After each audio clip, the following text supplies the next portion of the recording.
This is the Toy Dolls. 45 years of 45 RPM.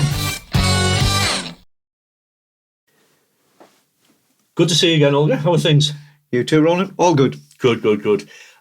Taking you down to London this time, which is a city you're very familiar with. Yep. We're skipping ahead to April 1982, and by now you've landed a deal with Zonophone, part of the ELI, part of the EMI group. I noticed you vomited there. It wasn't a particularly happy time.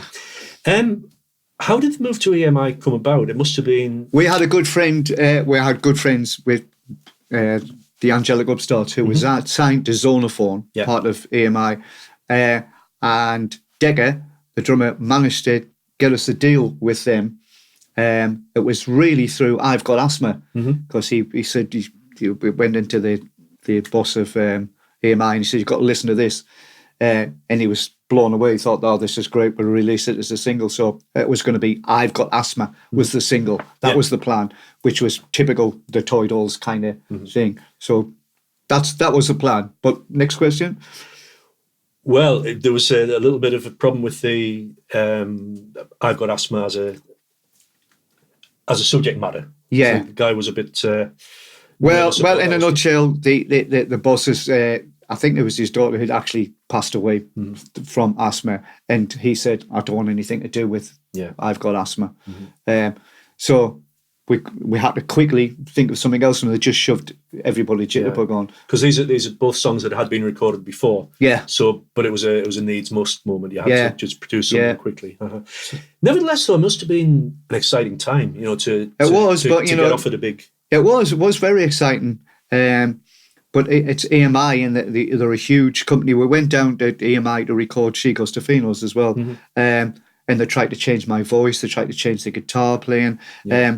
It was only a small deal, and it lasted for 1 year. And at the end of the year, they were going to continue on to, like, albums and stuff. But we just kept quiet. And once it expired, I got in touch, and they says, "Oh, I'm pleased you got in touch. Want to do the next step." And I says, "Well, I don't want anything to do with you."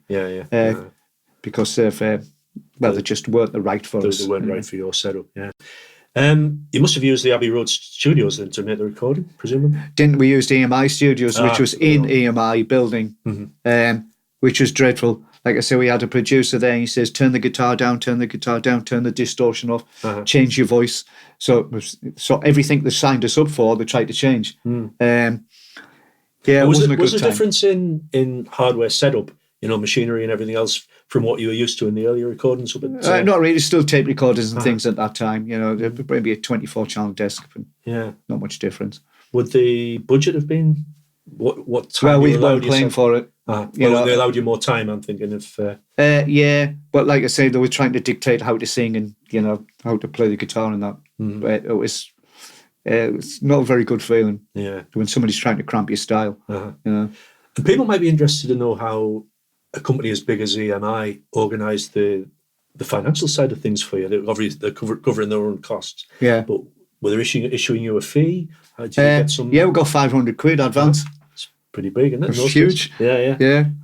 And that's just to return to the thing you said a moment ago about the producers. It's one of the questions I think people would like, particularly musicians, guitarists, and so on, might want to hear a little bit more detail. The main problem was the insistence on using in-house production and sound teams. Can you give the viewers a flavour of what went wrong in this regard? What particularly would they be picking on for you to change? My voice, for one. I don't sing in the voice that I talk in. I've got this, hello, that kind of, it's like Olga voice, right? They wanted me to sing in my normal voice. And the guitar thing, they just wanted it really, really clean and really quiet, which is not the kind of style I use. You wanted a bit more raucous and a bit more naturally flowing. Yeah, I mean, and this producer's like 17-year-old, but we weren't much older. But they just wanted what they thought was the right thing. It was terrible. I mean, I had the cassette and I threw the cassette away. I don't have the cassette anymore. I couldn't even listen to it. I didn't even want to know that I could listen to it if I wanted to. I threw it away. Think of the money you could have made on eBay rather from that. Yeah. There you go. You could have been a rich man by now. And more generally, with all your years of experience now, I'm wondering how you reflect on working in the studio with producers that you trust. You know, producers and sound engineers that understand the Toy Dolls music. Is success of this kind of relationship based on flexibility? Do you think freedom, artistic freedom? Yeah. Well, I mean, it's because I usually produce the stuff myself, and it's having the right engineer rather than the producer there, you know, and that's why it worked with Terry for a long time, and Terry Gavigan from Guardian Studios, and various other engineers later on. So it's the engineer really, not the producer. Yeah, that's what's important to you. Yeah. And the decision to walk away from EMI, Zonophone, the reasons are clear enough. But the exit, you said that you allowed the time period to elapse, and that just came to a natural cease, natural close. Well, it was about 2 days after the end of the contract ended. Yeah. You know, because they're supposed to tell you a few weeks before if they want to carry on. And when I got in touch with them, they said, "Oh, we were meaning to get in touch with you." Yeah. Because they wanted to give us a 2-album deal or something like that. But I've decided not to go with them. Cessation was the word I wanted earlier on, yeah. So you didn't follow up Jitterbug. Some people might think it's a bit of a strange thing to walk away, but were you confident that something, a replacement deal, if you like, something subsequent would turn up? Yeah, fairly confident. I mean, we were sending tapes and records to different people like No Future and Red Rhino Records and all this kind of thing.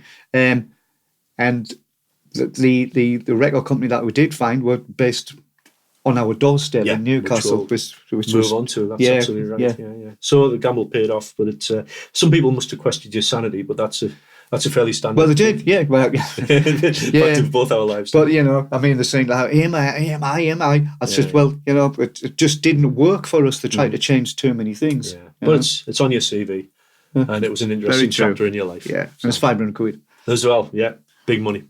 Thanks very much, Olga. Thank you, Ronan.